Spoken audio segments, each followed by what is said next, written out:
খোদার কসম, আমার একটা হাদিস শুনেন আমার নবীর। আল্লাহর নবী সাল্লাল্লাহু আলাইহি সাল্লাম বলেন, সালাসাতুন হারামাল্লাহু আলাইহিমুল জান্নাহ, তিন শ্রেণীর ব্যক্তির জন্য, তিন ধরনের ব্যক্তির জন্য জান্নাত হারাম। কি হারাম বলেন না? কি হারাম? জান্নাত হারাম।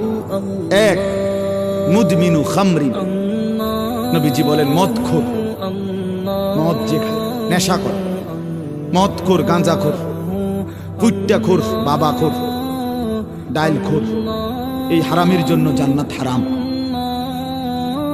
দুই নম্বর, আকুল ওয়ালিদাইন, পিতা মাতার অবাধ্য, মা বাবার যে নাফরমান সন্তান, যে মা বাপকে কষ্ট দিচ্ছে, এই অসভ্যের জন্য জান্নাত হারাম। তিন নম্বর, সবাই শুনেন মিয়া, দাইয়ুস, নবীজি বলেন দাইয়ুসের জন্য জান্নাত হারাম। কার জন্য? এই দাইয়ুস কাকে বলে? নবীজি নিজে বলছেন এই হাদিসে, দাইয়ুস আল্লাযী ইউকিররু আহলাহু আল খুবুসা। নবীজি বলেন এবং ওই দাইয়ুসের জন্য জান্নাত হারাম, যে তার পরিবারের জন্য, আহলাহু মানে পরিবার, স্ত্রী সন্তান, যে তার পরিবারের জন্য নাপাকি, নাজায়েজ, হারাম, অশ্লীলতা, গুনাহ, বেহায়াপনাকে মেনে নিচ্ছে, স্বীকৃতি দিচ্ছে।